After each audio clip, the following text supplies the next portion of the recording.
Welcome to LinguaWire English B1. Today, we have two stories.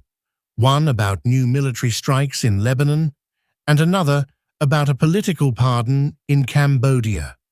Join us to practice your English every day with the latest episode.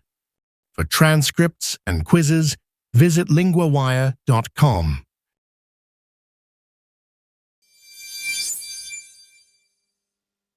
To discuss the situation in Lebanon and Israel, I'm joined by Sarah, our LinguaWire correspondent for World Affairs.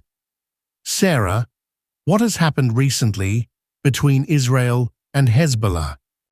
Daniel, the Israeli military has launched new strikes across Lebanon. This came after Prime Minister Benjamin Netanyahu said Israel would increase its attacks on Hezbollah. The strikes targeted areas in eastern Lebanon, especially the Bekaa Valley. Why has Israel decided to step up these strikes now? Netanyahu said Israel is at war with Hezbollah and wants to deliver a crushing blow.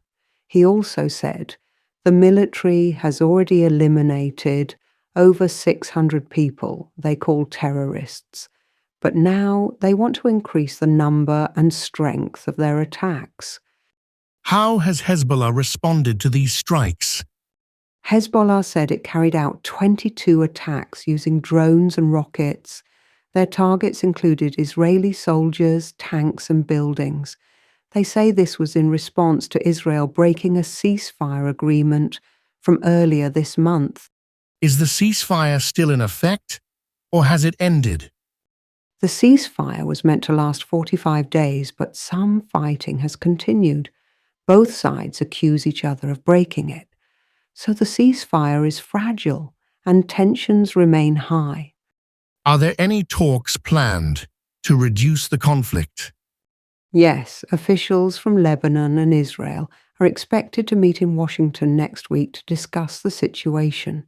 But for now, the military actions are ongoing. Some Israeli politicians want to expand the military campaign. What does that mean? Two far-right Israeli ministers have called for attacks to go beyond the current areas, possibly including Beirut, Lebanon's capital.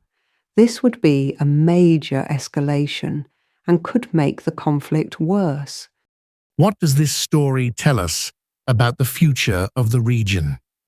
It shows how fragile peace is in this area. Even with agreements, tensions can quickly rise again. It also shows how political choices can either increase conflict or help calm it down. Thank you, Sarah, for explaining this complex situation clearly.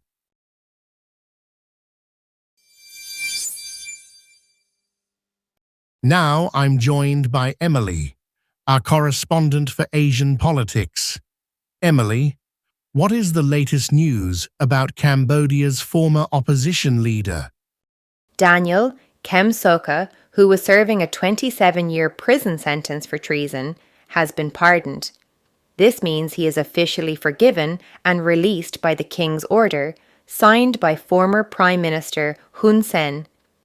Why was Kem Sokha in prison, and why was his sentence so long? He was arrested in 2017 after a video showed him saying he had support from US groups. He was found guilty of treason in 2023, but many human rights groups say the charges were politically motivated and unfair. What does the pardon mean for Kem Sokha now? He is free from prison, but he still cannot leave Cambodia for 5 years. Also, he is banned from politics during this time. So, the pardon helps him, but it does not fully restore his rights. How has the government explained this decision? Hun Sen's son, the current Prime Minister, said the pardon is a step towards national unity. It seems the government wants to show some openness, but still keeps control over opposition politicians. What do human rights groups say about this? Groups like Human Rights Watch say the pardon partly corrects a wrong, but they remain concerned. They say other opposition politicians still face threats and restrictions. They want the government to respect political rights more fully. What does this story show about politics in Cambodia? It shows that political conflicts remain strong in Cambodia. Even with the pardon, the government tightly controls the opposition. This affects democracy and freedom in the country. Thank you, Emily, for this clear update on Cambodia's political situation.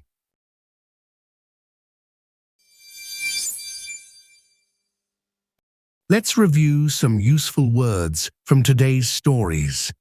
First, from the story about Israel and Lebanon, we have 3 words related to conflict and military action.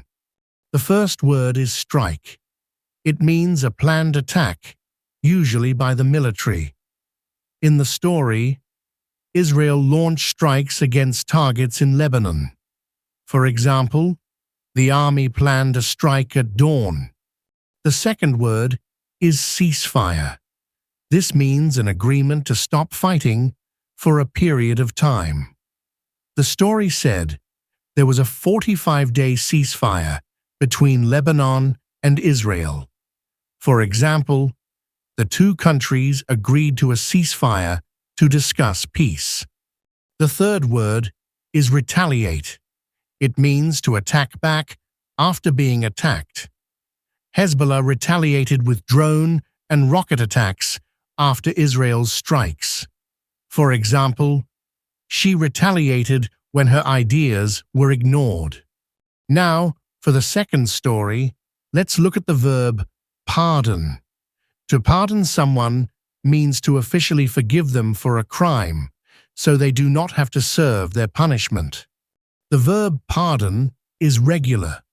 We say, I pardon, you pardon, he, she pardons, we pardon, they pardon. The past tense is pardoned. Example 1. The president pardoned the prisoner yesterday. Example 2. She pardons people who make mistakes. This verb is useful when talking about law, forgiveness, or official decisions.